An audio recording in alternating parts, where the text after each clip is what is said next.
Let the house please be in order. Please stand as we are led in prayer this afternoon. The gentleman from Pearl River, Representative Owen, will introduce our guest minister. Gentlemen.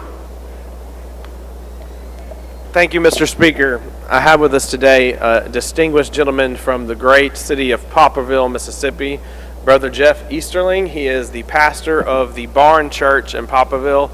He's been a pastor there since 2005. He's an extremely distinguished citizen of our community.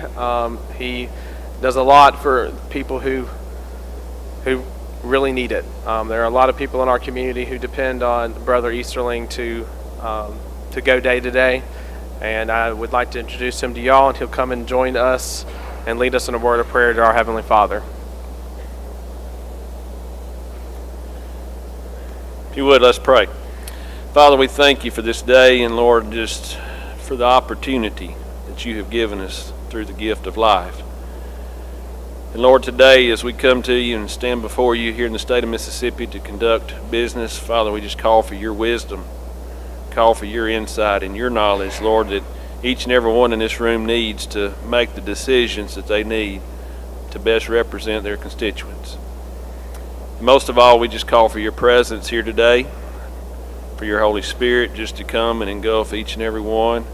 And not only here, but as we leave here and as we go through the journey of life, wherever may lead us today and the days to come, and that wherever we are, that we're continually seeking you for the strength and the guidance that we need each and every day.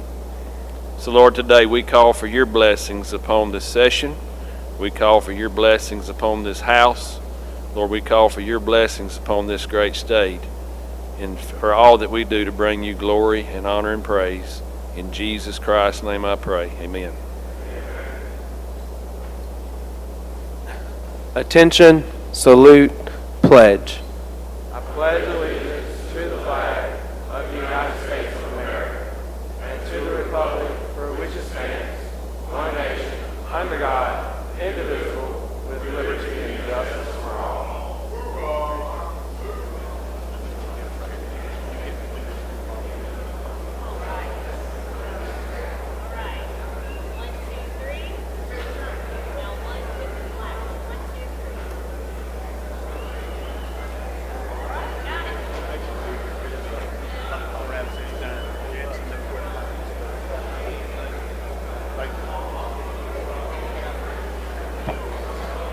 Open the machine, Madam Clerk.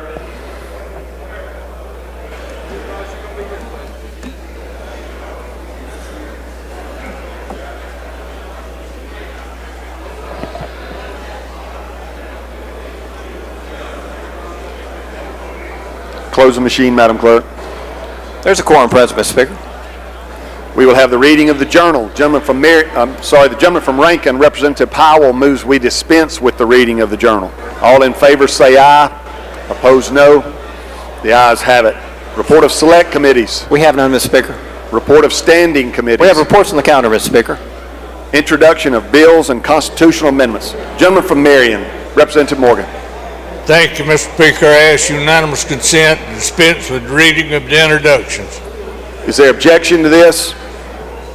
Hearing none, Mr. Clerk, we will follow that procedure. Resolutions, petitions, memorials, and other papers. We have none, Mr. Speaker. Introduction of guests and visitors. Gentleman from DeSoto, Mr. Eubanks.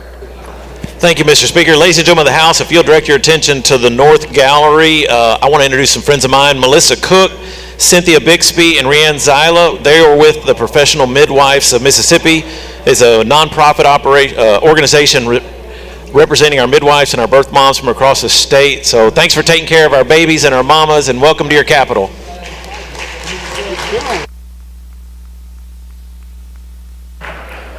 Gentleman from Harrison, Mr. Grady. Thank you, Mr. Speaker. I'd like to introduce the doctor of the day from Biloxi, Mississippi, Dr. Philip Levin. He practices at Memorial Hospital in Gulfport.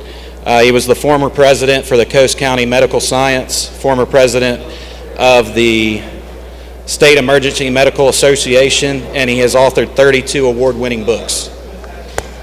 Welcome, Doc. Thank you.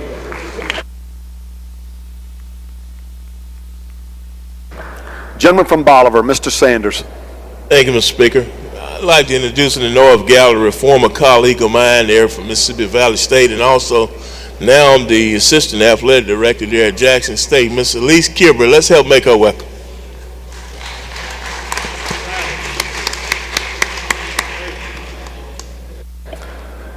Gentleman from Calhoun, Mr. Stepp. Thank you, Mr. Speaker. In the North Gallery, help me welcome from the Vardaman FFA, Veronice Juarez, Carter Helton, Jacob Cook, Anthony Hardiman, Brandy Bryan, and Amanda Taylor, their advisor. Thank you for joining us at your Capitol.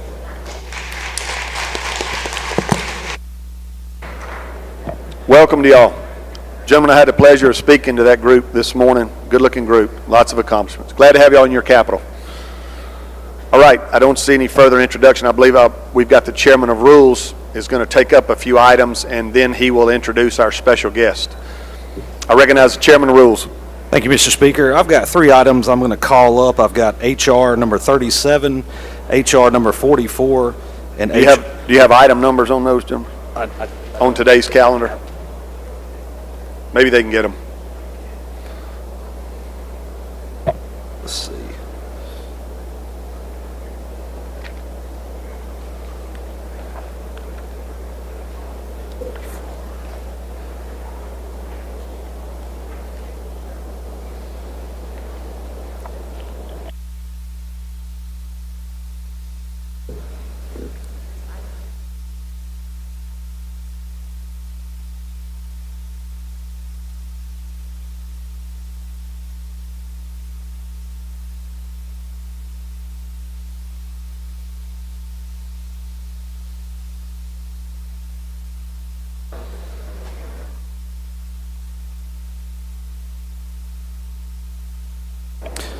Okay, Mr. Speaker, I've got item number 13, item number 17, and item number 31. I'm going to call up in block.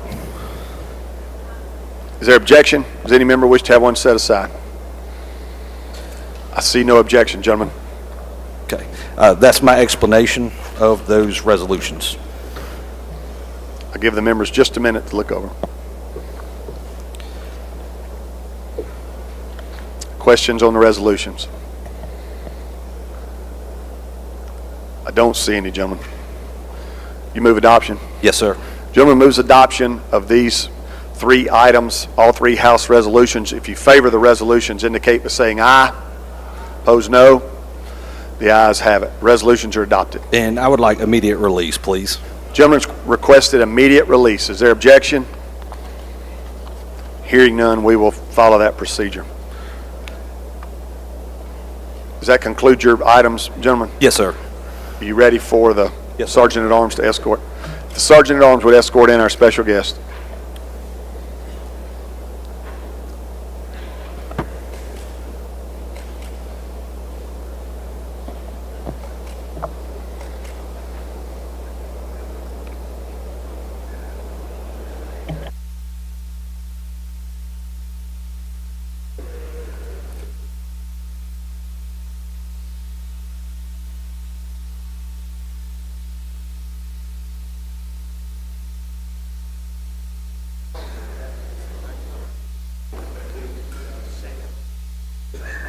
All right, I recognize the Chairman from Rules to introduce our special guest. Today, ladies and gentlemen, we are recognizing Miss Amisha Williams-Holiday of Gulfport.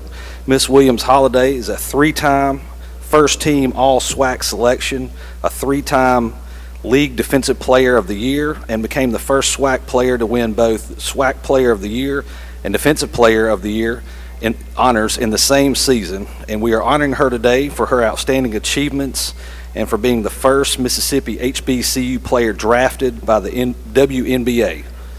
And I don't want any fighting, but she went to Jackson State. So congratulations.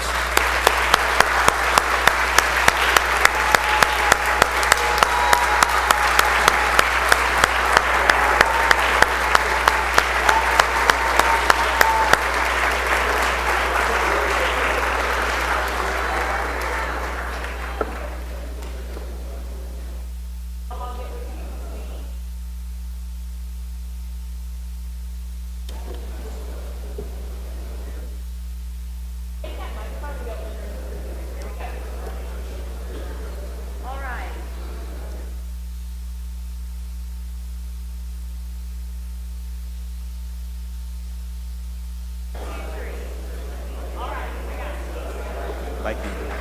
Was that was HR number 37,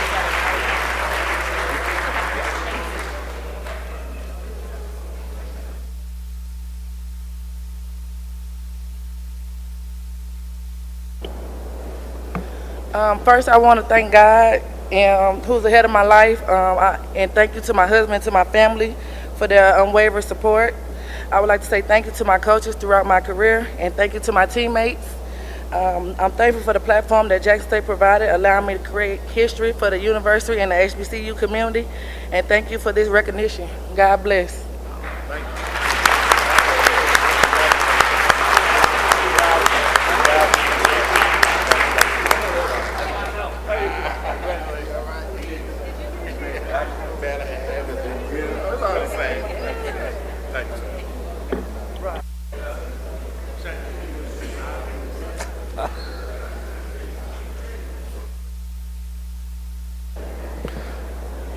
Chairman rules, you're recognized. Nope, that's all. You yield the floor? I yield the floor. Thank you, gentlemen.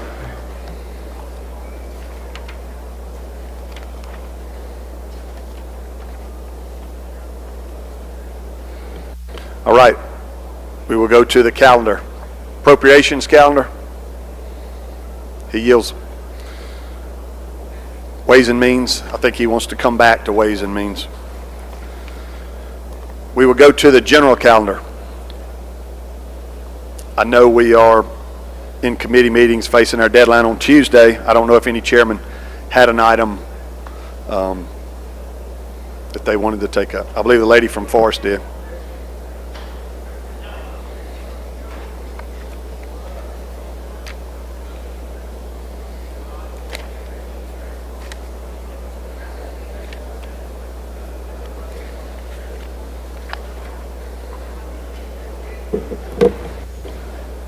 All right, we will go all the way down.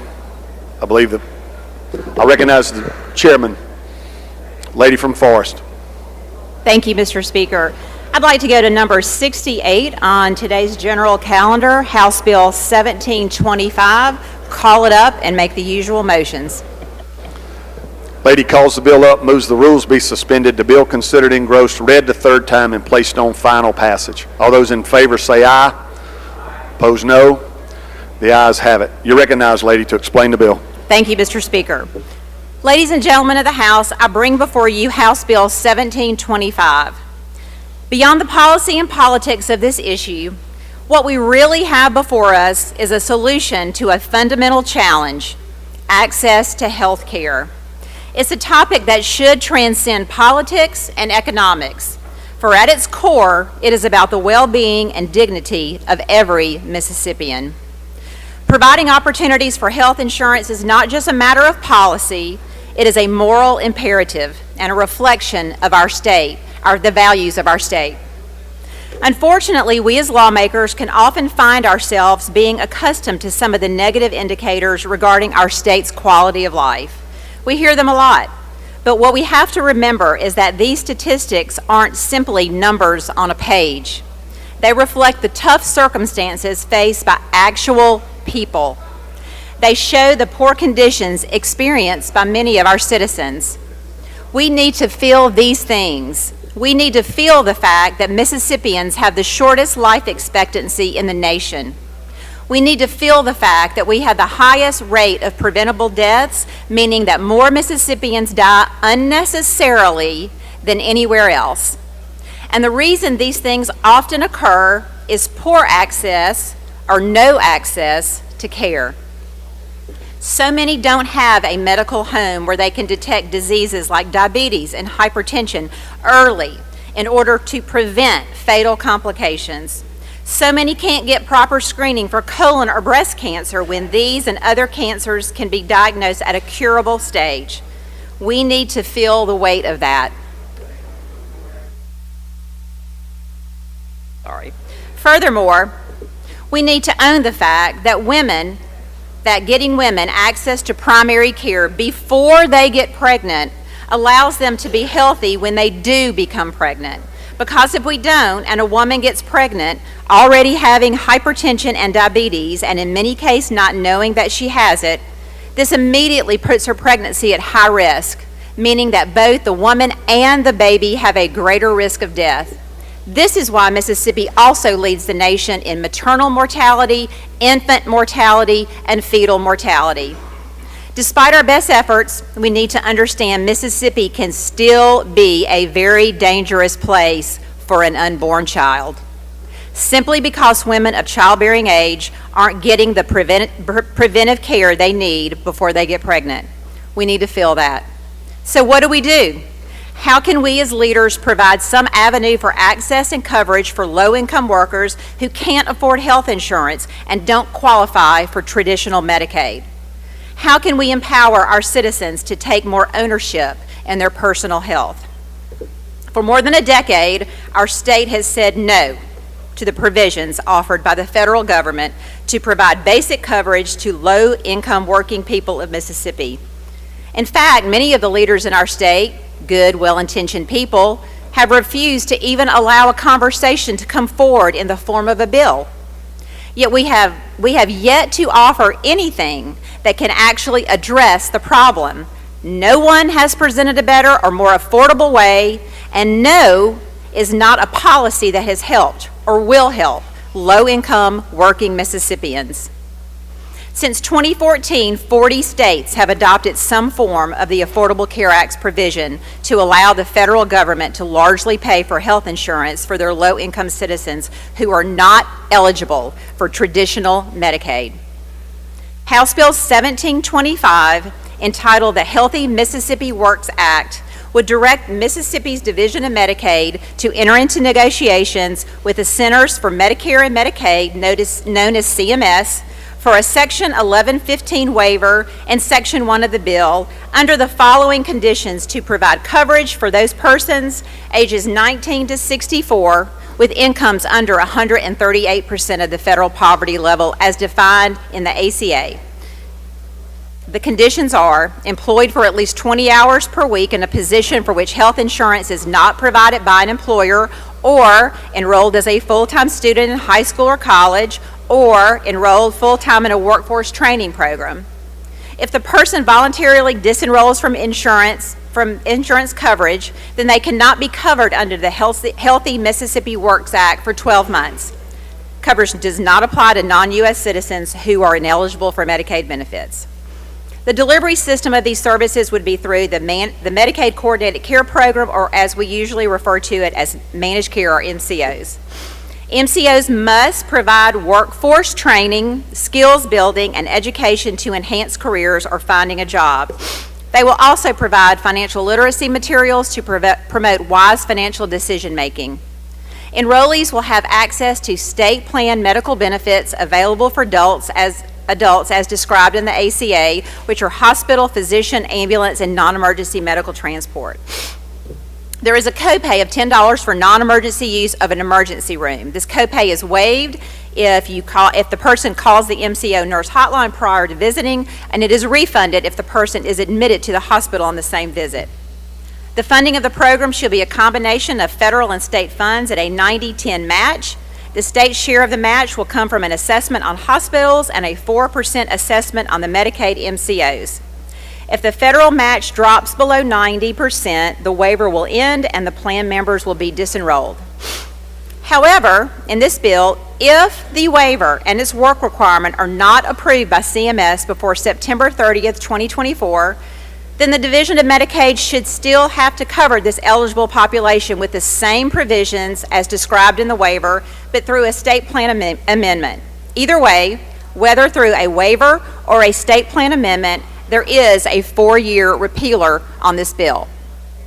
As to how many new Mississippians might be eligible for this program, according to multiple studies, including PEER, our state economist, the Hilltop Institute, and even direct testimony from our Division of Medicaid director, the estimated number of those eligible for the program is around 200,000. Some studies have come in slightly higher and some have come in slightly lower, but there are consistent estimates that indicate that 200,000 is a solid estimate of those potentially eligible. As to the cost to the state share is estimated to be approximately $150 million per year. The rest of the program will be paid for by the federal government. The 4% assessment on Medicaid MCOs is estimated to bring in approximately $150 million a year, which will pay the state share of the match. Additionally, hospitals will also pay an assessment. And another point to emphasize is that the federal government provides an incentive to non-expansion states in the form of an additional 5% FMAP, which is the match to our traditional Medicaid program for 2 years. Our traditional Medicaid match is around 76 or 77% right now, so an additional 5% added to that would mean for 2 years, our state would get an approximately 81% federal match on our traditional existing Medicaid program. This additional match will bring our state an additional $600 to $700 million. This additional money from the federal government alone, before any assessment from our MCOs, would pay for this program for 4 years with no cost to the state. Ladies and gentlemen, I know that over the past decade, and in particular over the past few weeks, we have all heard the many benefits of expanding Medicaid for working Mississippians. We have heard about the economic benefits and the revenue that would flow into the state. We have heard about the lifeline this would be for struggling hospitals by reducing uncompensated care. And yes, there is truth in both of those arguments. But today, as you consider a vote on this long-awaited issue, I'd make the case, and I would offer the encouragement that sometimes it's okay to do the right thing because it's the right thing. Let us not miss this moment. It is the first time a proposal such as this has even been up for consideration in our legislature. It's the first time leaders have been willing to truly have a conversation that goes simply beyond no. This plan, while not perfect, is a straightforward proposal that provides a way forward for low-income, hard-working people of our state to have basic health coverage. Let us, as the people's house, take that step forward today and improve the lives of our fellow Mississippians for generations to come. Mr. Speaker, I will yield for questions.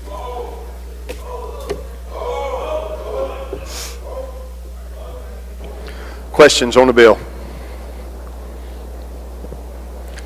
Lady from DeSoto, Ms. Remack, for what purpose? At the proper time, I'd like to make an introduction.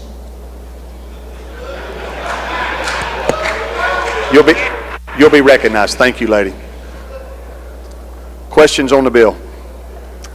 I don't see any.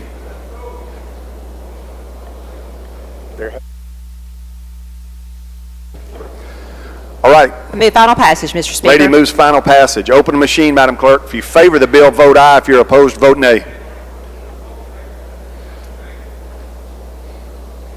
Has everyone voted? Has everyone voted?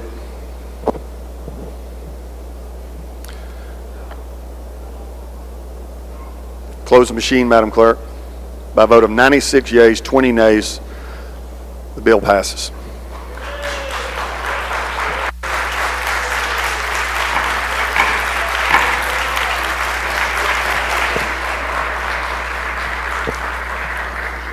Let's have order. Thank you. All right, I believe the Chairman of Ways and Means is here. He wants to go back to the Ways and Means calendar.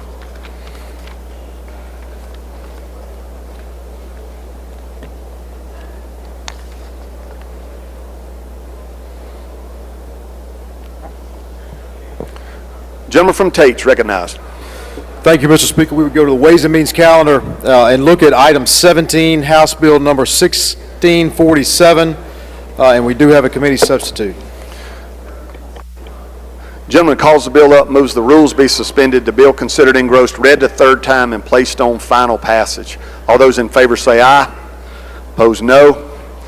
The ayes have it. The gentleman has asked to consider the committee sub for adoption in lieu, for consideration in lieu of the original bill. If you favor that, indicate by saying aye.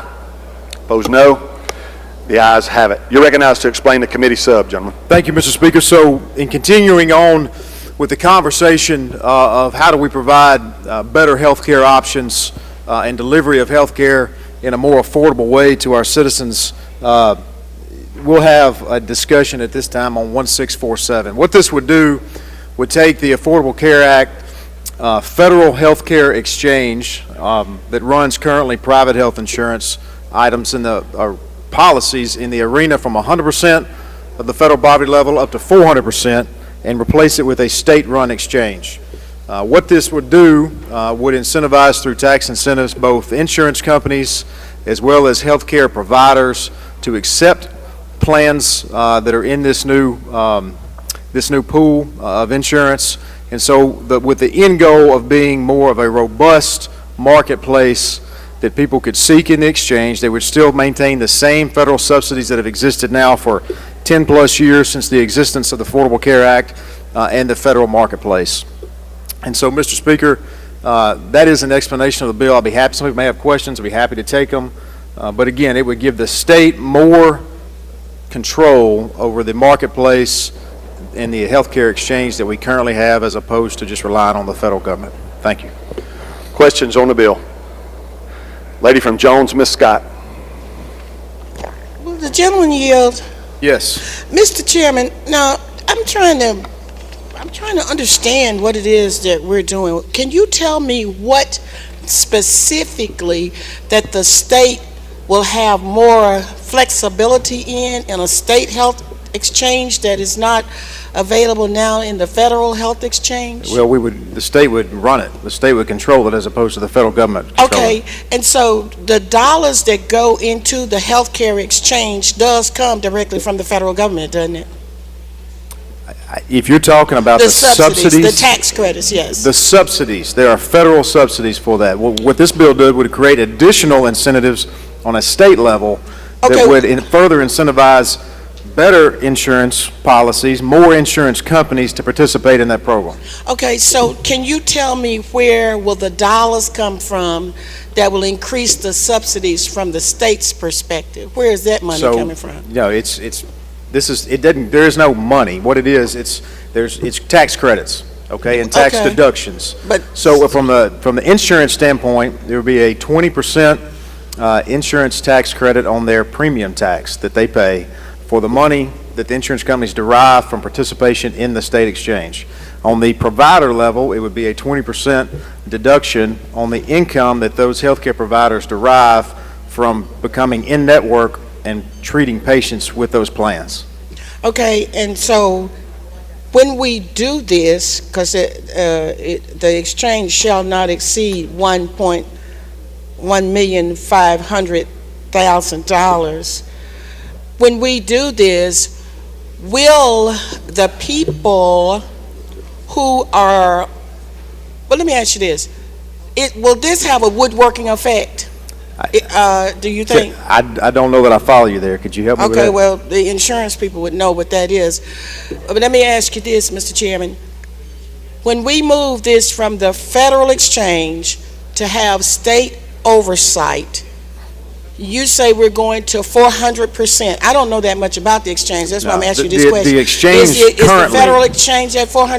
It's from 100% of the FPL to 400%. And the subsidies change depending on where financially you fall in those categories. Okay, and so you're representing to us that there will be no funds or no monies from that, all of the tax credits from the insurance companies and from the providers are going to subsidize this exchange. It would further incentivize insurance companies and providers to participate in the exchange and accept those policies. Okay, and so then if the state of Mississippi were to come up with a Medicaid plan that had, let's just say, some insurance premiums in it like we do children's health insurance, you would need this thing in order to do that, right? No, ma'am. That's a totally separate deal. CHIPS is something that exists under existing Medicaid. No, what I'm saying is that the way the children's health insurance operates, it is a premium. There are premiums paid. And this will be tax credits and subsidies. So, you know, a similar thing. If we were to have another proposal that would, let's just say, raise people's opportunity to participate in Medicaid to 200%, would you need this state health exchange in order to do that? I don't believe so, lady. I don't believe so, if I understood your question correctly. Okay, and I guess the last thing I would ask is, why are we doing this? Is the federal exchange not working? Well, I've actually had meetings. We discussed this in our committee, which I miss you this year, lady. Oh, I miss you too, Don. Yeah. really But do. we had discussions on this yesterday, and there are individuals in this very body who sell policies on the exchange right now, and just, we're all going to be nice today. It's not the best insurance policies. And so what we're trying to do is incentivize more insurance companies to participate and to offer better policies for the people that fall within those categories that could benefit from it. Well, the last thing, would you be amenable to an amendment that would describe what possibly the policies on the exchange would be the minimum benefit on a policy for the exchange? Would you be amenable to an amendment to go in here for that? Not at this time, lady, but I'll talk to you about it afterwards. Okay, gentlemen, but you are telling me that you want to do this, take it from the federal government. You say that it was represented in the committee that these are not good policies. Doesn't it just make good policy to say, if those are not good policies, we're going to establish a health exchange, and then we're going to put in this law a minimum of what those policies should require? Wouldn't that be the main reason for doing it? That's not the law. We basically give authority to the Department of Insurance. That's not what the bill does. They can come up, any insurance company could apply to participate in the exchange. We're not going to limit it. There are different types of policies on the exchange right now. Not all of them are bad. Some of them are. The fully subsidized ones are not the best. But if you have more competition in that arena, again, 100% to 400% of the federal poverty level, there's more opportunities, more competition, and more to offer those people who work and participate, which we have about 270,000 people total in that range right now. We have 270,000 people who are eligible for the health. 270 that currently are in it now. Okay, and so you will have those people. But you are expanding it to 400%. No, ma'am. It's already 400%. I thought you said that it was at one. See, I don't know anything about this. The people who participate in the exchange, if you fall from 100% of the federal poverty level to 400%, you qualify for a policy off the exchange right now. Okay. It's just the federal government's running it instead of the state of Mississippi running it. And so, tell the House, because you keep saying that the fully subsidized insurance policy is not good. Will this state exchange make sure that the fully subsidized policy will at least be equivalent to what the silver plan is? Because I think you're describing the bronze plan. It is a private sector. Insurance companies can either participate in it or they cannot. We can incentivize the private sector to participate and have more competition in the market, and that's what we're trying to do. I can't guarantee you what the private sector is going to offer. Okay. We hope it would be better because it would be further incentivized, and we would have more competition is the plan if we run our own exchange. Okay, but I think we're agreeing that there's a very real possibility that it'd be the same thing. It's just that somebody somewhere is gonna get an opportunity. Well, it would save us $15 million too. I forgot that part. Because right now we pay the federal government 3% to run the federal exchange, and we would only have to owe 1.5% if we run our own exchange instead of the 3%, which would save approximately $15 million. All right. Thank you. Thank you, Mr. Chairman. Gentlemen, I'm sorry. I'm going to recognize the lady from DeSoto with her introduction. Lady, I'm sorry, I forgot. No. You're recognized at this time. Thank you, Mr. Speaker. If you could turn to the North Gallery, we have some special women with us today. If you will stand as I call your name out. These are advocates from the Susan G. Komen Breast Cancer Foundation, Lauren Marquette from Arkansas, Christina DeLone from California, and we also have 3 breast cancer survivors joining us today in support of Susan G. Komen initiatives. Jasmine Samuel from Byram, Tracy Gallagher from South Haven, and Cindy Bulb from Columbus. Thank you, ladies. Please make welcome.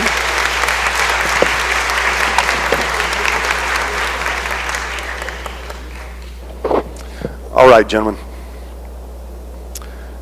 Gentleman from DeSoto, Mr. Eubanks. Thank you, Mr. Speaker. Will gentlemen yield? Yes, sir. I'm just trying to understand exactly. So we're wanting to take it over and have a state plan so that we can get more participation and give credit to private business in the state. Is that right? Well, I mean, there's 270,000 Mississippians currently in the exchange. It's just the federal government runs it right now. It's part of the Affordable Care Act. It was when it was originally adopted by the Congress, whenever that was, years ago. It's just the state of Mississippi has never decided to run its own exchange. We have defaulted because of our failure to act or do anything in that arena to what the feds gave us, which is the federal exchange that we pay 3% to participate in because the law requires that. The law also allows states to run their own exchanges, okay? And that's what this bill would do. It would replace the federal exchange with a state-run exchange that we have more control over. Is there a realizable cost to the state? I know you said there'd be a savings, but if we give tax credits at the state level to businesses, that would be a cost ultimately to the state, would it not? It could, potentially. I would also tell you these are a lot of people that aren't using these policies and utilizing them right now, so those physicians and those doctors and those healthcare providers aren't making that money right now anyway, so they're going to be making in a lot of respects new money. So it's just a better. The goal is to have better access to health care. There are other states that have done this. Georgia's done something similar. Iowa's done something similar. This is not us on some island right now. Right. It's just saving money, not relying so much on the federal government, and then giving us more control over the market that these insurance companies currently operate in. But it's still a subsidized plan. Somebody's subsidizing it. The subsidies don't change. The federal government subsidizes the exchange, whether the state runs it or the federal government runs it. We would just be able to offer further incentives so that hopefully more insurance companies would participate and therefore offer more competitive and more robust health care plans for our citizens. All right, thank you. Thank you. Gentleman from Washington, Mr. Hines. Thank you, Mr. Speaker. Gentleman yield. Yes, sir. Gentlemen, this is the same program that the commissioner tried to introduce about 10, 12 years ago, isn't it? Man, I was a baby back then, gentlemen. I don't know. That's so long ago. You might remember. You matured very, very, very fast. But if I recall, gentlemen, would you not agree that this would have put us in a better situation to help small business and other entities receive insurance rate that would have had a cost savings for them? I think its time has come now. I'm not going to comment on what should have been done 12 years ago, but I think now is a good time for us to look at it. Well, I don't disagree with you, gentlemen. I'm actually applauding you pushing forward this piece of legislation, but I just wanted to make sure that people understood that this would have had us far down the road if we had done it sooner. So I'm glad to see that you're doing it now. Thank you. Thank you. All right, I don't see any further questions, gentlemen. You move final passage? I do. He moves final passage. Open machine, Madam Clerk.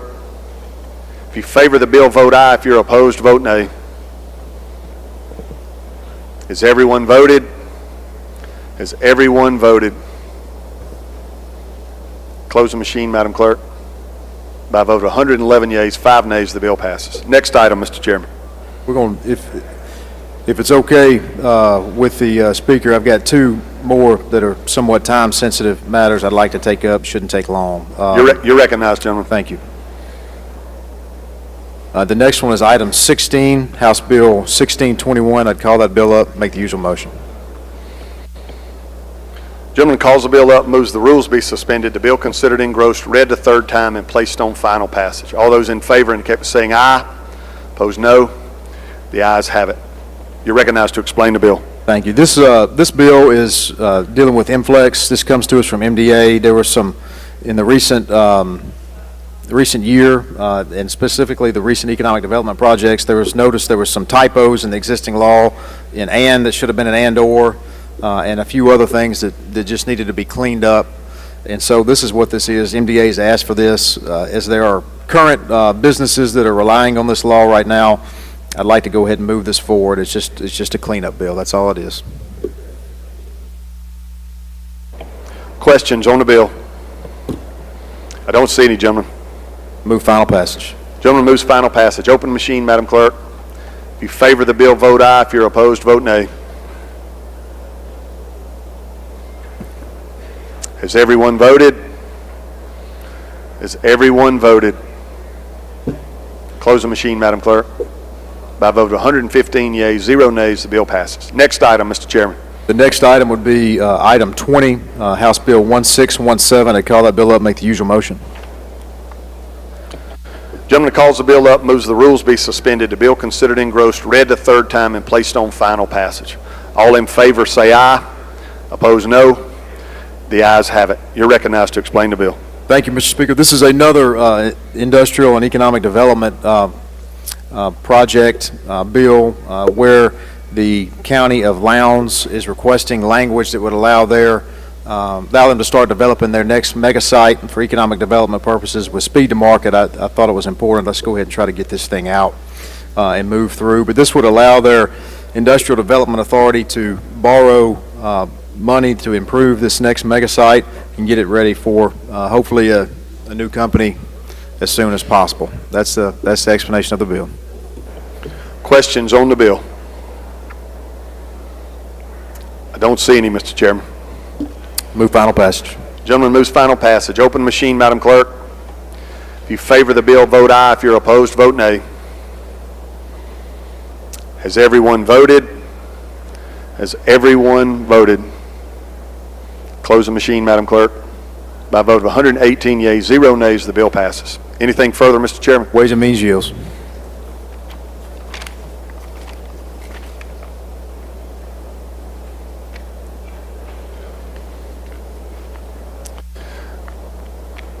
All right, we can go back to the general calendar. We're down to item 69. Is there any item a chairman wishes to take up today?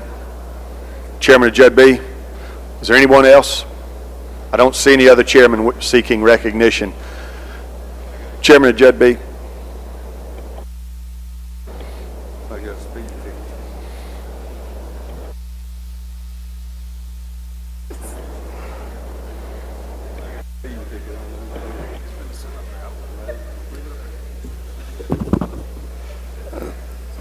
Thank you, Mr. Speaker. Chairman of Judd B is requesting unanimous consent to go back to a few Judd B items and some that are on the calendar. Is there objection? I don't hear any, gentlemen. You're recognized. Thank you, Mr. Speaker. I want to pass number 3 and ask it to remain on this position on the calendar. Number 2, pass 2, and move to recommit number 3, House Bill 1023. And the purpose is that DHS, there's some language in that bill that needs to come out, and also I got to have some discussions with the governor's office about some of the requests in that piece of legislation. All right. Those opposed have 5 minutes. Would anyone wish to speak to the gentleman's motion? I don't see any. Chairman's motion is to recommit House Bill 1023. If you favor that motion, indicate by saying aye. Opposed, no. The ayes have it. Next item, Mr. Chairman.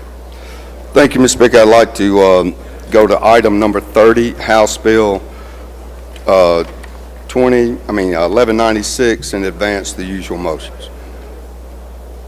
Item number 30. Item number 30, did you make the usual motion? Yes, Your Honor. Yes, Gentleman calls the bill up, moves the rules be suspended, the bill considered engrossed, read the third time, and placed on final passage. All those in favor say aye. Opposed, no. The ayes have it. You're recognized, gentlemen. I recognize the gentleman from Pearl River to explain the bill. Gentleman from Pearl River, you're recognized. Thank you, Mr. Speaker. Thank you, Mr. Chairman. Excuse me. House Bill 1196, entitled Walker's Law, will create the offense of sexual extortion in the state of Mississippi. Sexual extortion is an attempt to utilize personal images in an effort to force someone to provide a benefit, rather financially or otherwise, basically using these nude or other types of photographs that someone might have of someone to force them to either pay up or commit a certain act. This comes to us by way of situations where young people have, of course, in today's society, young people images are spreading around. Oftentimes they are spread thinking they would be held privately. However, things go wrong and those images are ultimately used against them. And we've had situations where those victims, as opposed to reporting to law enforcement or otherwise, they have chose to end their life or harm themselves. And that's where the name of this bill came from. The penalties for sextortion for minors in this bill is higher. First offense is no more than 5 years, second offense is no more than 10 years, and a third offense is no more than 20 years. And this type of crime is actually pretty rampant amongst our children's in light of Snapchat, Instagram, and whatnot. So that is a short explanation of this bill, and I will yield for any questions. Questions on the bill? I don't see any, gentlemen. Move for final passage. Gentleman moves final passage. Open machine, Madam Clerk. If you favor the bill, vote aye. If you're opposed, vote nay. Is everyone voted? Is everyone voted? Close the machine, Madam Clerk. By a vote of 115 yeas, 0 nays, the bill passes. Next item, Mr. Chairman. Item number 31, House Bill 1390. Call up the bill and advance your usual motions. Gentleman calls the bill up, moves the rules be suspended, the bill considered engrossed, read the third time, and placed on final passage. All those in favor say aye. Opposed, no. The ayes have it. You're recognized, gentlemen. Thank you, Mr. Speaker. House Bill number 1390, what it does is, currently the law is that if the district attorney has to recuse himself, once another DA is appointed to handle, or another attorney is handled to prosecute a case, the payment to that particular attorney or district attorney has to come out of the DA's pocket. And what this does is basically allows for compensation for the district attorney that is replacing the elected DA in that district to come out of the coffers of the county, as in other type situations on recusals. That's the explanation of the bill. Questions on the bill? Gentleman from Itawamba, Mr. Boyd. Thank you, Mr. Speaker. Will the gentleman yield? Where's Randy? Oh, they are. Yes, sir. And there wouldn't be any way they could double dip if they're from another county. They get paid salary in that county, so they wouldn't be getting paid. Normally, a lot of times, the judges are appointing, in some instances, private counsel to serve as special prosecutor. Most of the time, if the DA comes over, they do not, there's no way for them to charge. This would really only apply to circumstances where a special prosecutor came in that was not a district attorney, usually cases involving public officials. Okay, thank you. Gentleman from Forest, Mr. Watson. Thank you, Mr. Speaker. If the chairman would yield. Certainly. So this has actually happened before? It has. Okay, on more than one occasion? I had 2 district attorneys call me about this particular problem, gentlemen. Okay, thank you, sir. All right, I don't see any further questions. You move final passage, gentlemen? Move final passage. Gentleman moves final passage. Open machine, Madam Clerk. If you favor the bill, vote aye. If you're opposed, vote nay. Is everyone voted? Is everyone voted? Close the machine, Madam Clerk. By a vote of 117 yeas, 0 nays, the bill passes. Next item, Mr. Chairman. Item number 32, House Bill number 1441. I have a motion to recommit at appropriate time.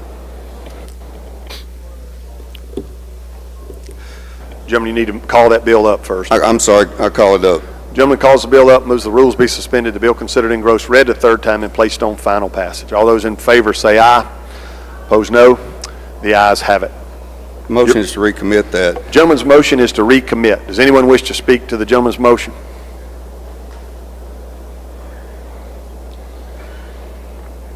I don't see any. Question recurs on the adoption of the gentleman's motion to recommit. If you favor the motion to recommit, indicate by saying aye. Opposed, no. The ayes have it. You recognize the gentleman for further. Next item, number 33, House Bill 1454. Call up that bill and advance your usual motions. Gentleman calls the bill up, moves the rules be suspended, the bill considered engrossed, read the third time, and placed on final passage. All those in favor say aye. Opposed, no. The ayes have it. I believe you have a committee sub, gentlemen. I do. Move to adopt the committee sub, Mr. Speaker. Gentleman moves for adoption of the committee sub for consideration in lieu of the original bill. All those in favor say aye. Opposed, no. The ayes have it. You're recognized to explain the committee sub. Thank you, Mr. Speaker. The committee sub just extends the repealer on parole eligibility that we passed 3 years ago.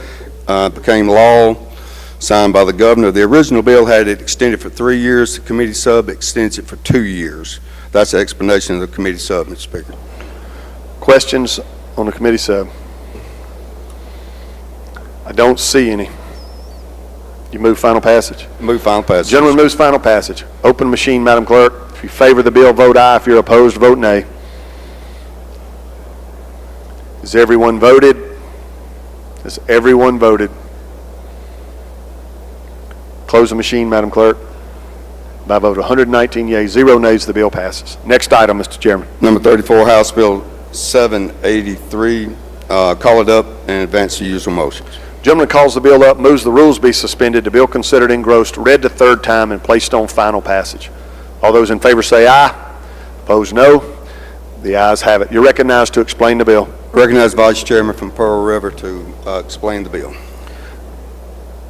Gentleman from Pearl River is recognized to explain the bill. Thank you, Mr. Speaker. Thank you, Mr. Chairman. House Bill 783 deals with child custody. It creates the rebuttable presumption that the base presumption would be that in child custody matters, the parents get 50-50 custody. So we're starting out at 50-50. It would be the burden of either party to rebut that presumption, putting on your regular evidence, the Albright factors that the Supreme Court has delineated. So this just makes it, if you have a child custody case, mom and dad out of the gate, you're presumed to be owed 50-50 custody of the minor child. To deviate either way or the other, evidence would have to be before the court. And that's the explanation of the bill, and I'd be happy to answer any questions. Gentleman from Holmes, Mr. Clark, for a question. Thank you, Mr. Speaker. Would yes, sir. Chairman, the gentleman yield? Yes, sir. Now, gentlemen, what are we trying to fix? We're trying to fix in some courts, the unfortunate circumstance, and it's honestly, in a way, embedded in like how things used to be. That going into courtroom, one parent, traditionally the father, is usually at a disadvantage, starts lower on the totem pole when it comes to acquiring custody of the minor child or children. And the gentleman know that U.S. Supreme Court has basically said it's unconstitutional to give one parent just based on gender. That is correct. Okay.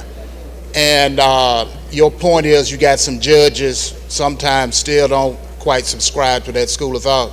That is correct. Of course, they are always applying the Albright factors. You still occasionally hear the comment, okay, well, mom needs the child, yada, yada, yada, yada. So this in no way affects the application of the Albright factors, anything like that? Correct. The Albright factors will still be in play to determine which side of the 50 it falls on. So we just basically putting on a belt and suspenders, so to speak.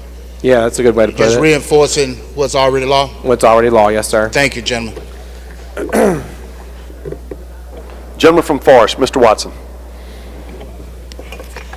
If the chairman would yield. Yes, sir.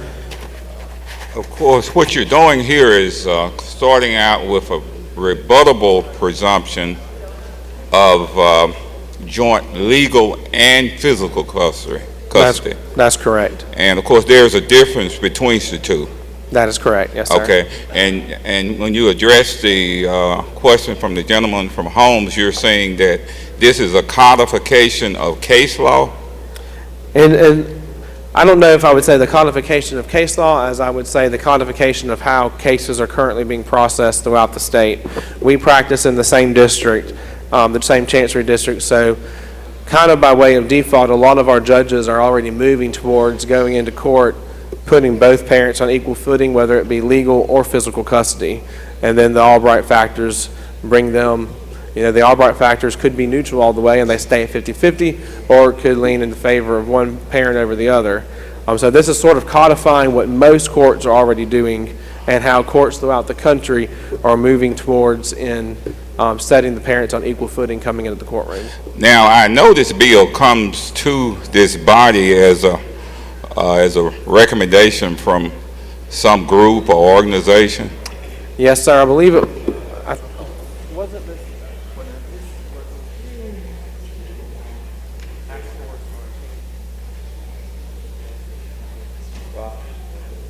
If I'm not mistaken, and I'll have to check my notes because we've created like 3 task forces to touch on the same issue. I believe it's the task force on adoptions and custody and all of that. I can't remember.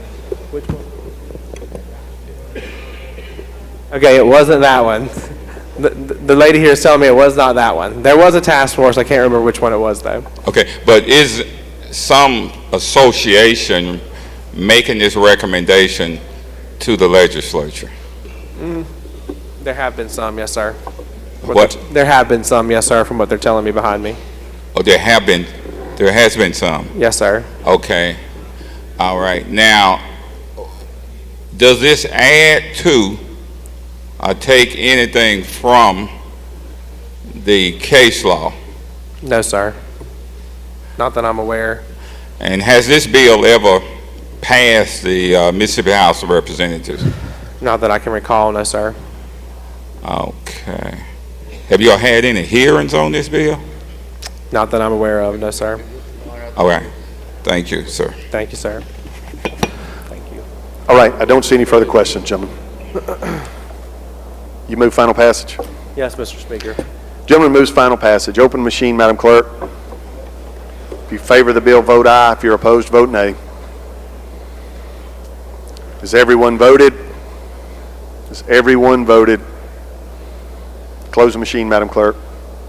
By a vote of 116 yeas, 0 nays, the bill passes. Next item, Mr. Chairman. Thank you, Mr. Speaker. Call up item number 35, House Bill number 1162, and advance usual motions. Gentleman that calls the bill up moves the rules be suspended. The bill considered engrossed, read the 3rd time, and placed on final passage. All those in favor say aye. Opposed, no. The ayes have it. I believe you've got an amendment, gentlemen. I do. I'm going to ask the Speaker to recognize the gentleman from Tate to explain the amendment as well as the bill. Gentlemen, you're recognized. You want to explain the bill or you want to explain the amendment? Amendment's real easy. I'll explain the amendment first. Council asked me to do that. It just changed the effective date to upon passage. Very good. The amendment 1 is before you. It changes the effective date. If you favor the gentleman's amendment, does anyone have a question on the amendment? I don't see anyone seeking recognition. If you favor the adoption of amendment number 1, indicate by saying aye. Opposed, no. The ayes have it. You're recognized to explain the bill, gentlemen. Thank you, Mr. Speaker. This bill, I didn't realize it was coming up today, but I'm happy to talk about it. This this would extend the statute of limitations for civil liability really for those who have committed child abuse and child molestation. Right now, that statute of limitations is subject to our general 3-year statute of limitations after the age of majority. Most states are much longer than that. This would put us in the ballpark of where most states are, extended to 10 years past the age of majority, and also would open up a one-time window for anyone who has not participated yet or whose claim may be barred of 3 years from the next 3 years. They could bring an action if they have one. That's an explanation of the bill. Questions on the bill? I don't see any, gentlemen. Move final passage. Gentleman moves final passage. Open machine, Madam Clerk. If you favor the bill, vote aye. If you're opposed, vote nay. Has everyone voted? Has everyone voted? Close the machine, Madam Clerk. By a vote of 120 yeas, 0 nays, the bill passes. Next item, Mr. Chairman. Thank you, Mr. Speaker. Number 36, House Bill 1253. Call it up and advance your usual motions. Gentleman calls the bill up, moves the rules be suspended, the bill considered engrossed, read a third time, and placed on final passage. All those in favor say aye. Opposed, no. The ayes have it. I believe you got a committee sub, gentlemen. I do. I'd move to adopt the committee sub, Mr. Speaker. Gentleman moves to adopt the committee sub for consideration in lieu of the original bill. If you favor that, indicate by saying aye. Opposed, no. The ayes have it. You're recognized to explain the committee sub. Thank you, Mr. Speaker. What this bill does, and it does include a reverse repealer, still kind of in conversation with post-conviction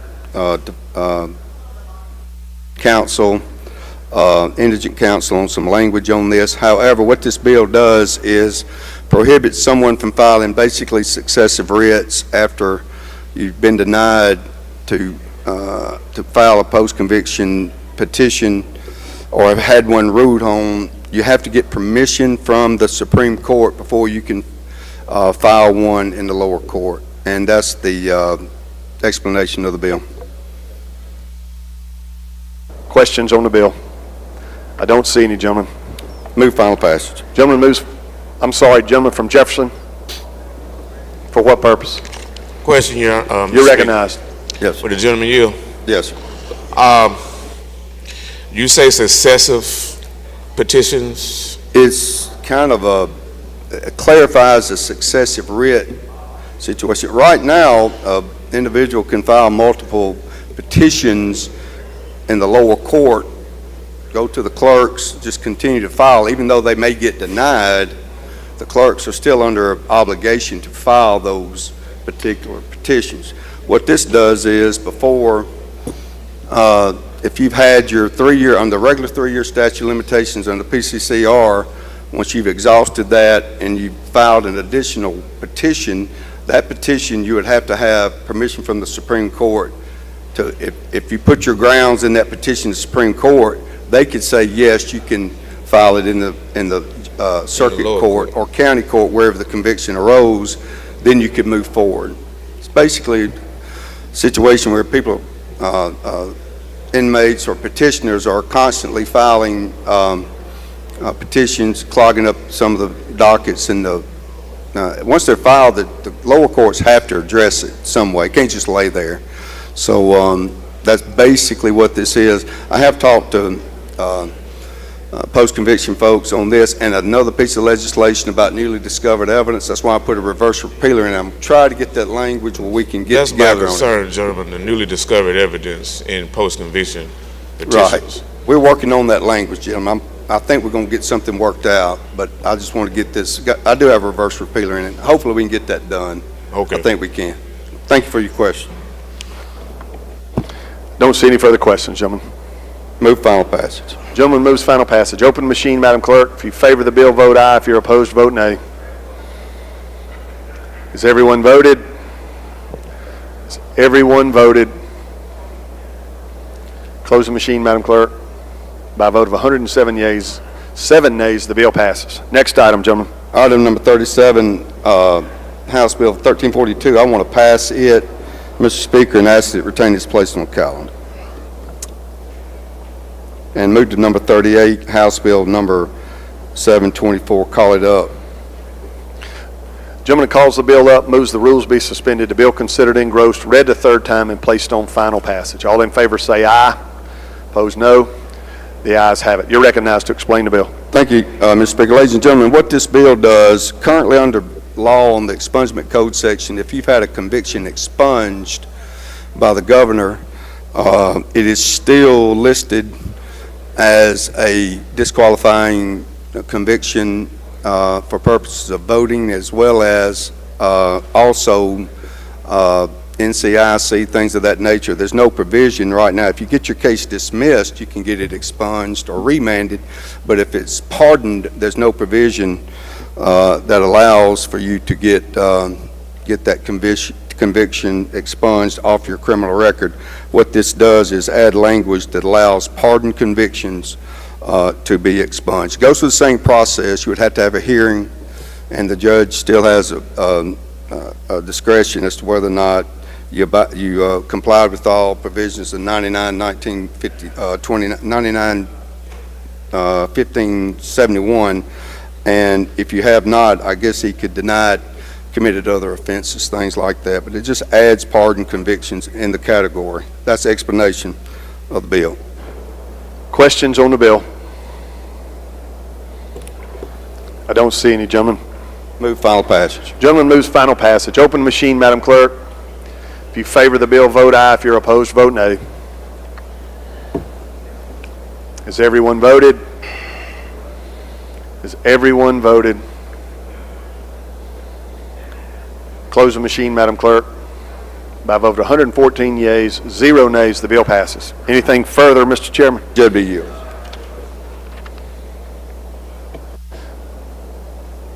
All right. Does any chairman have an item they wish to take up? Chairman of Education, you're recognized. Thank you, Mr. Speaker. Ladies, if we could go to item number 25 on the general calendar, House Bill number 1696, call it up and make the usual motions. I'm sorry, the gentleman requests unanimous consent to go to item number 25 on today's calendar. Is there objection? I don't hear any, so we will do that. Gentlemen, you make the usual motion? Yes, sir. Gentleman calls the bill up, moves the rules be suspended, the bill considered engrossed, read the third time, and placed on final passage. All those in favor say aye. Opposed, no. The ayes have it. You're recognized, gentlemen. Mr. Speaker, I'd ask that we recognize the gentleman from Jefferson County. Gentleman from Jefferson recognized to explain the bill. Thank you, Mr. Speaker. What this bill does is simple, dissolves the Mississippi Achievement School District, and it prohibits the State Department of Education from placing any schools in the Mississippi Achievement School District, and then renaming it to the Schools of Transformation. This bill has 4 sections in it. I just covered the first section. Section 2 amends Section 37-17-6, which creates the accountability model, which is used to determine the conditions required to be met before a school board requests the governor to declare a state of emergency in the district for purposes of state takeover for placement in the Mississippi Recovery School District, which oversees districts of transformation and what will now be the former Achievement School District. Section 3 amends Section 37-17-13 to provide that when a state of emergency is declared to no longer exist in a school district, the interim superintendent appointed to administer the District of Transformation will serve an additional year alongside the newly appointed school board chosen by the State Board of Education. At the conclusion of the first year, the school board would appoint a new superintendent. And Section 4 repeals the established Mississippi Achievement School District. That's an explanation of the bill. I yield for questions. Gentleman from Copiah, Mr. Holloway. Thank you, Mr. Speaker. Gentleman Yale.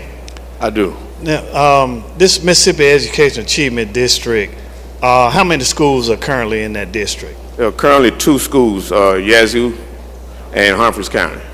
Okay. Is it also true that prior to this bill, it would take a school district maybe 5 years to get out of this Education Achievement District? Well, that's still in the bill.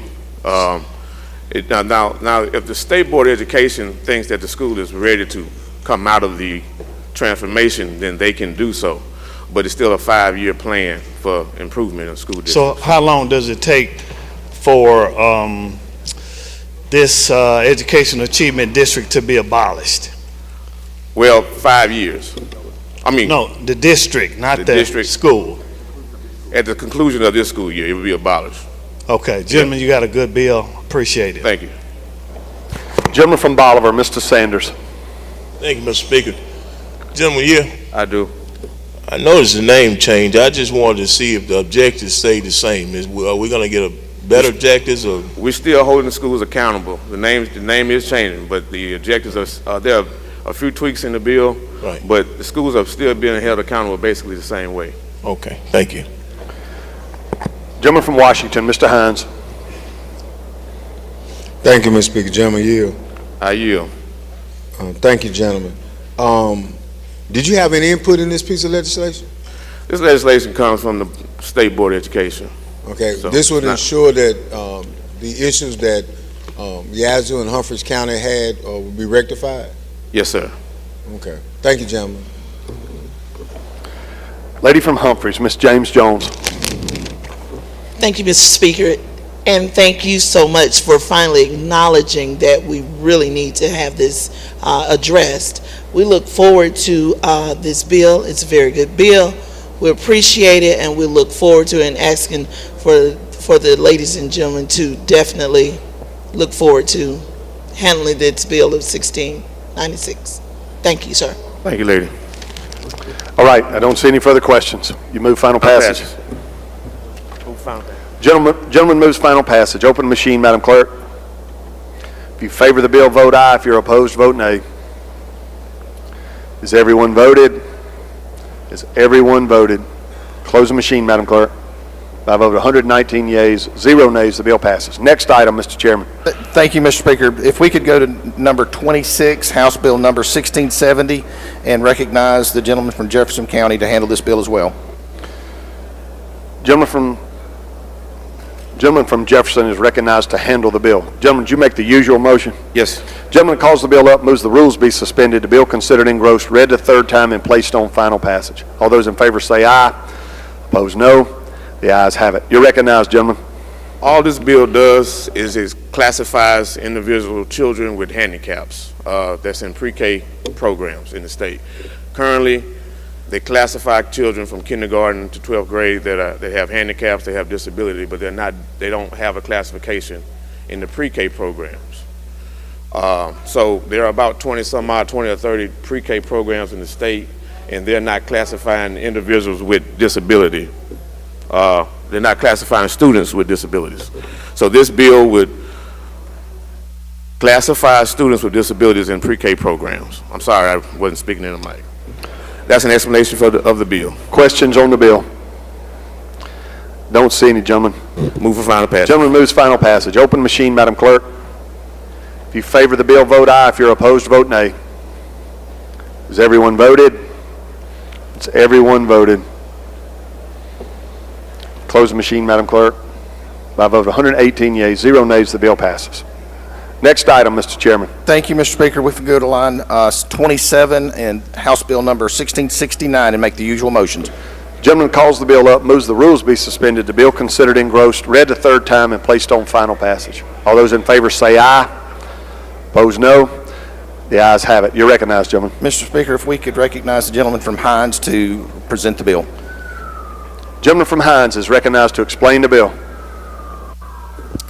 Thank you, Mr. Speaker. Ladies and gentlemen of the House, House Bill 1669 is an act to amend Section 3721.3, which revises the qualifications for an assistant teacher to include a high school diploma or GED, along with a child development credential or a Montessori certification or an equivalent certification. So it's to simply expand the opportunity to make sure that assistant teacher positions are filled in the state of Mississippi. That's the explanation of the bill. Questions on the bill? Gentleman from Hines, Mr. Bell, for a question. Thank you, Mr. Speaker. Gentlemen, do you yield? Yes, sir. I am very much in favor of this piece of legislation, but I have one question for you.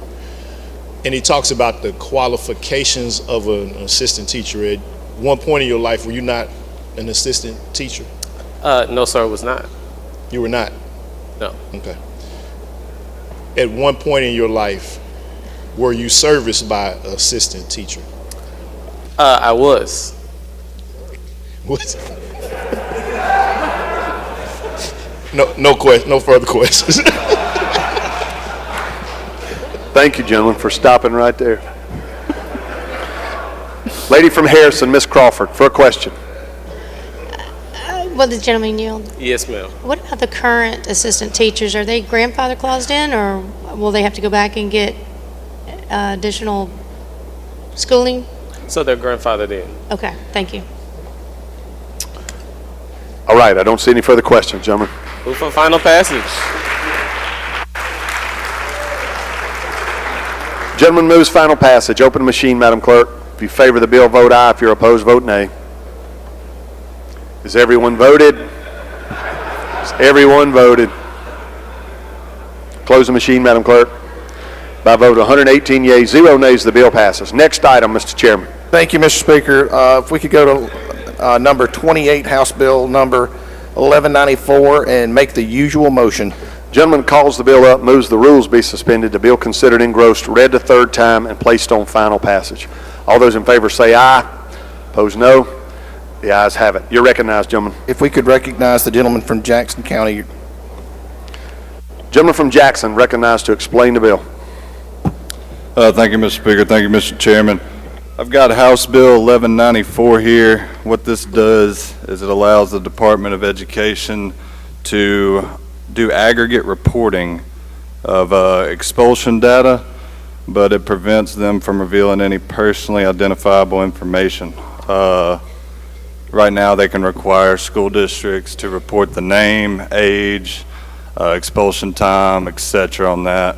And so it's just going to allow the department to do aggregate reporting, and it'll protect any information of the kids. Mr. Speaker, I yield for questions. Gentleman from Lawrence, Mr. Evans. Thank you, Mr. Speaker. Gentlemen, you. I do. I want to make sure I understand. I certainly understand why you would want to not allow personal information to be out, but aggregate to me means a statewide number. We would still be getting the raw number from each district. Is that correct?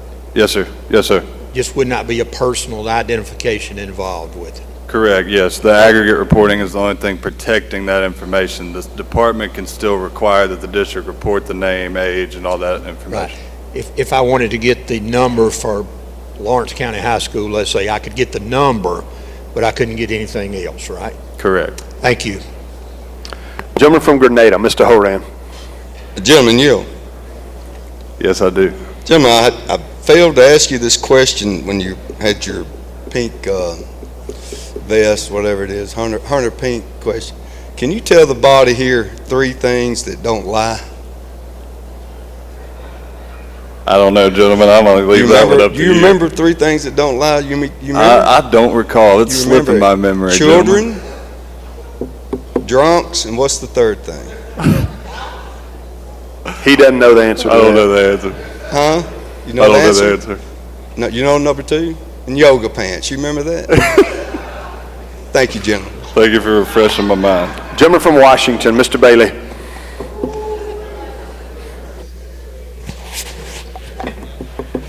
Thank you, Mr. Speaker. This is a serious question. I don't play. What will the State Department of Education do with this data? You know, you got them reporting it. What they going to do with it? I'm not sure I understand the question, gentlemen. I'm saying we got a requirement that you have to report those expulsions to the Mississippi State Department of Education. Once they get it, what are they going to do with it? Report it if they feel the need to. I mean, yeah. Okay, so do you understand what I'm saying? Why are you requiring those things to be reported to the Department of Education and they're not going to do anything with it? I understand. Now, what can they do with it, and what is the purpose of it? The Department of Education already has the authority to do this. What they going to do with it? I guess make informed decisions, informed policy decisions about how to better their schools. Okay. Well, we need to find out that, because it doesn't make sense to have them reporting stuff, just reporting it. So the gentleman from down there in Jefferson County can ask how many people have been expelled. That doesn't make sense. So I need to know why they're making these schools report these expulsions, and when they get the reports, what are they going to do with the information? Gentlemen, I've been informed it's for disciplinary purposes and safety purposes, and any reporting done, I would assume the department would use to make it a better Department of Education. All right, I'm not satisfied with that. Y'all need to deal with that. Thank you, okay? gentlemen. I'm not satisfied with that. Thank you. Gentleman from Washington, Mr. Hines. Thank you, Mr. Speaker. Gentlemen, you yield. Yes, sir. So once they, to piggyback off the senior gentleman, once they collect this data, are they to retain it, or do they have the ability to sell it off? They can't sell it off. Okay, so would they use this data to determine if a district is safe or unsafe based upon the number of students that have been expelled?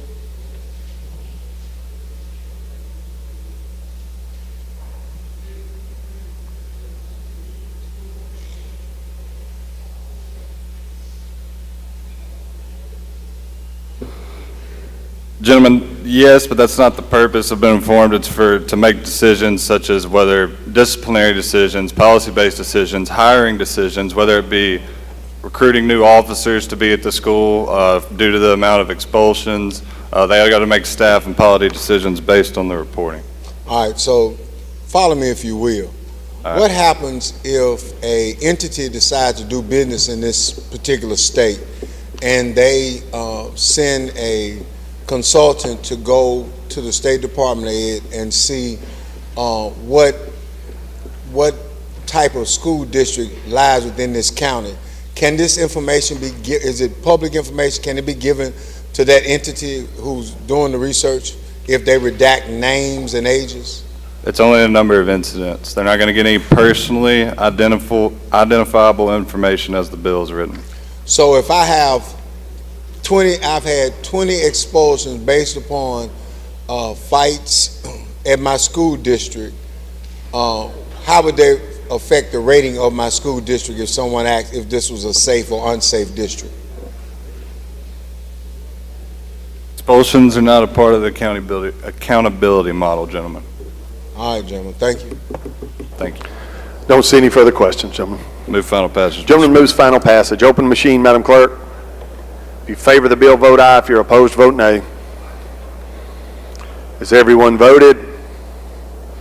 Has everyone voted? Close the machine, Madam Clerk. By vote 102 yeas, 7 nays, bill passes. Education yields. Thank you, gentlemen. That concludes our work on the calendar for today. I believe Madam Clerk has some announcements. Thank you, Mr. Speaker. Ports, harbors, and airports will have an organizational and a full committee meeting today after adjournment in room 103. Constitution will meet in room 401 after adjournment. 10 minutes after adjournment, Business and Commerce will meet in room 114. Banking will meet 30 minutes after adjournment in room 402. For tomorrow, Business and Commerce will meet at 9 in room 114. Ways and Means will meet at 10 in room 201H. Workforce Development will meet at 10 in room 402. Judd B will meet tomorrow at 11 in room 113. Drug Policy will meet at 11 in room 114. Tomorrow at 11, Public Utilities will meet in room 202. Tourism will meet at 11:30 in room 402. Public Health will meet at 1 in room 113. Apportionment and Elections will meet at 1:15 in room 401A. Accountability, Efficiency, and Transparency will meet after adjournment tomorrow in room 103. Medicaid will meet tomorrow after adjournment in room 113. State Affairs will meet after adjournment tomorrow in room 402. Technology will meet 5 minutes after adjournment in room 401A. Tomorrow, Judd A will meet 10 minutes after adjournment in room 113. Conservation and Water will meet 10 minutes after adjournment tomorrow in room 113. Probably after Judd A. Insurance will meet 30 minutes after adjournment in room 402. Announcements by the members. Gentleman from Pearl River, Mr. Ladner. Thank you, Mr. Speaker. Madam Clerk, I'll clear that up for you. Conservation and Water Resources will meet tomorrow at 1 in room 204. Thank you, gentlemen. Gentleman from Tibaha, Mr. Robertson. Thank you, Mr. Speaker. Education will have a meeting an hour after adjournment tomorrow. An hour after adjournment tomorrow in 204. Gentleman from Harrison, Mr. Haney. Thank you, Mr. Speaker.